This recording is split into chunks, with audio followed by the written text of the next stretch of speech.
of giving and receiving, and how it's in that balance that we can create harmonious relationships, first with ourselves and then with others. Our heart is our greatest intelligence. The more we listen to our heart, the more we can act from a place of love. I've been asking this question lately. What would love do? I believe that we are here to heal. We are here to heal the small-mindedness of self, the part that keeps us small and safe, and to expand into our higher self, where anything is possible. If I thought well of myself, how might I reframe a negative thought or a limiting belief? Who here has identified a limiting belief, a story, a narrative that might run in your head, that might call itself doubt or a critic? Maybe there's times where it prevents you from doing something that you would otherwise find joy in doing. Anybody here have a limiting belief that they can identify in their life? Hold that story right now. Bring one up.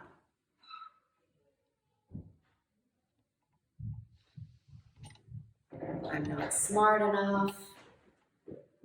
I'm not talented enough in any way. I'm not worthy of love and belonging. These limiting beliefs that we hold, these stories that we tell ourselves. What would happen if our best friend, or someone we care or love, shared one of these limiting beliefs with us? I'm not this, I can't that. What would we say to them? What would that feel like in our hearts to hear someone we care about share a negative thought that they have about themselves? What would our heart do? What would love do? What would we say to them right now? What would it sound like? You can do it. I believe in you. I believe in you. What else? You've got this. You've got this. Yes. What else might we say?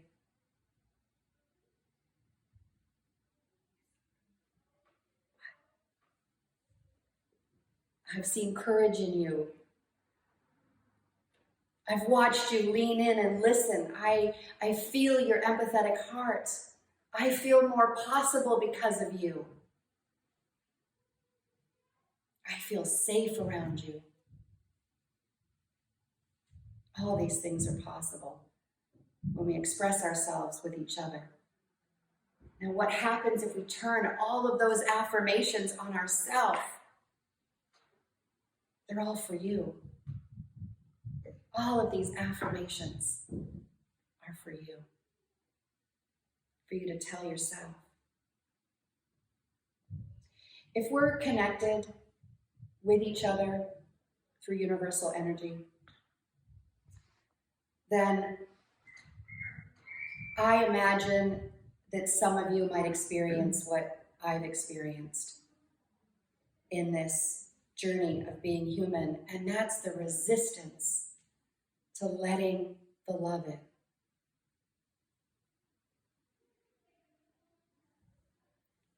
For 2 decades, I accepted conditional love as enough.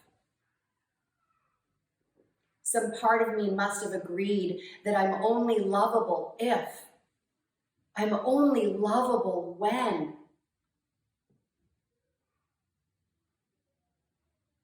I only knew how to receive love if and when I had behaved appropriately. The only problem is the decider was somebody else that I was in a relationship with. I gave them my power to decide what kind of love I was worthy of.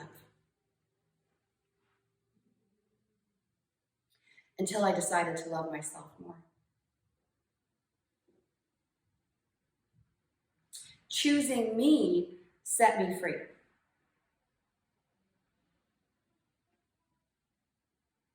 Once I decided I was worthy of love as I am, that became the message that other people saw. That defined me. I became a person worthy of receiving love exactly as I am. Change your thoughts, change your life.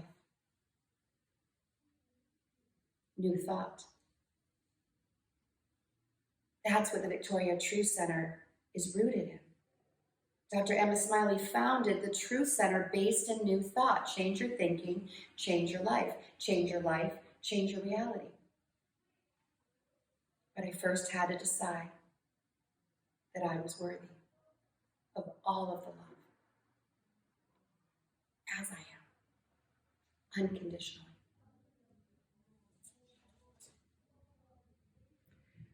So finding my ideal partner required me to feel like I was deserving.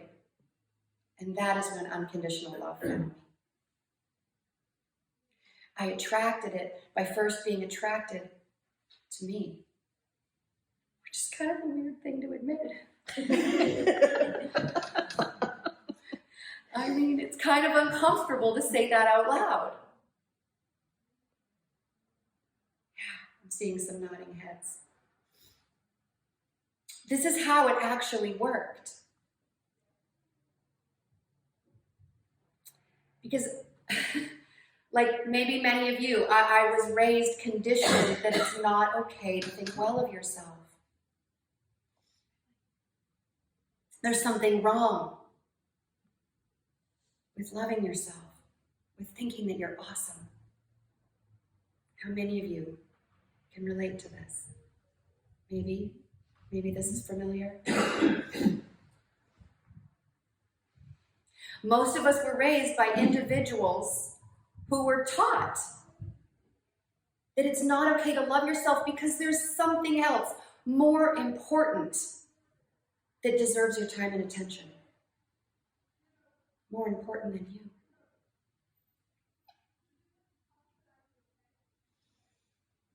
So I started this talk saying that we are here to heal ourselves.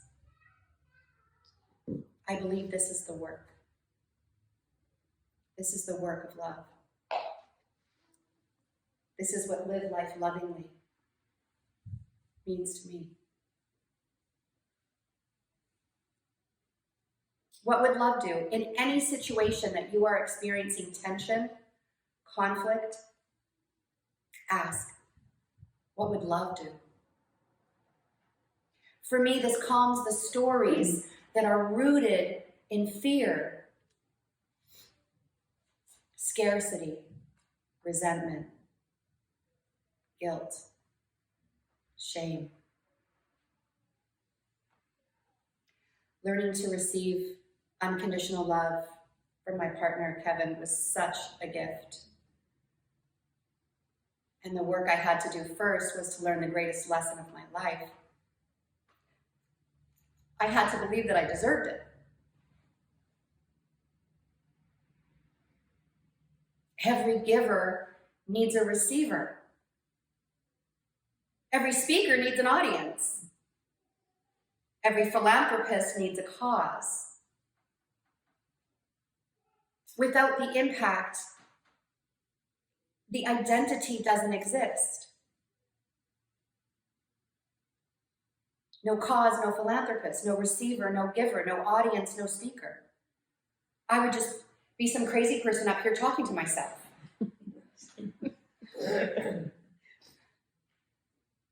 So this is the balancing dance of the art of giving and receiving. If you have two individuals in a relationship who are not getting their needs met, they spend more time in resistance, creating conflict. They spend more time trying to be understood than understanding. In order to be in harmony with our partners, our friends, and our family members, we must first be able to be in harmony with ourselves. We need to learn how to feed our own emotional needs. It's not our job to do it alone, though. We get to ask for what we want. And the work is learning how to identify and ask for what we want. And we need to learn how to do this in a way that doesn't blame the other person. What would love do? When we ask from a place of loving kindness, we aren't making it anyone else's fault that we feel the way that we do. We own our need. We own the fact that we have a need, and it's okay to ask for something that we want, something that would give us more joy, something that would make life a little easier or a little sweeter. We might be surprised that there is a giver among us who would find great joy in being of service. And we need to trust the people around us to show up for us and give them the opportunity of being the giver. And we deny them that opportunity when we keep our needs to ourselves. This is probably hitting home for my partner,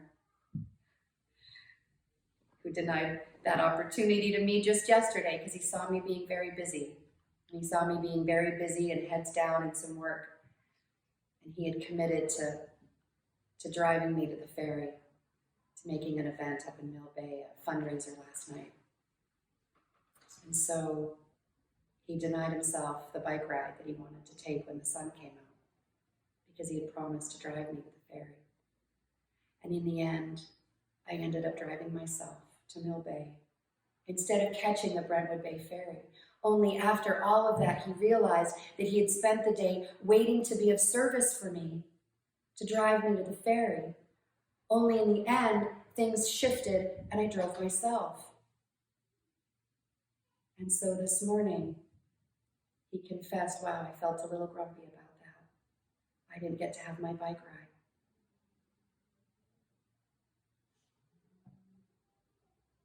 And the real truth of it is, if I had any idea that he was hanging on to that desire to get out on his wheels, I would have gladly announced far sooner in the day that I am happy to drive, and I would abandon this plan that we had had, where you drive me to the ferry. But I didn't know. And so I couldn't support his need, because he was hanging on to the need to support me.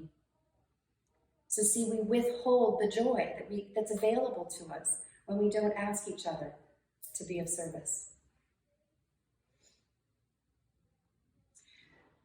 I was so conditioned to not getting what I needed in my previous relationship that I shut down. I stopped asking because I had learned that I wasn't going to get it. I became complacent and I accepted less. After my divorce, I had to relearn. I had to relearn what I liked, what I wanted. I had to let myself feel what I wanted and what I liked.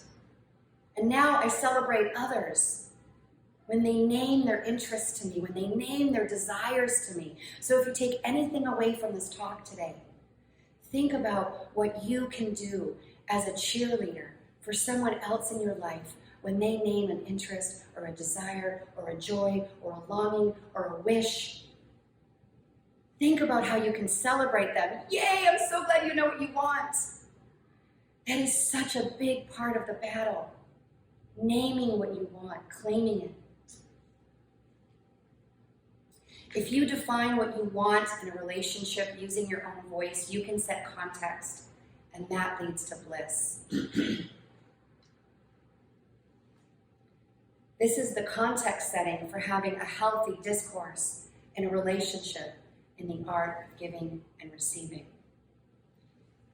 2 weeks ago, I shared with those of you here the practices of authentic relating, the 5 practices.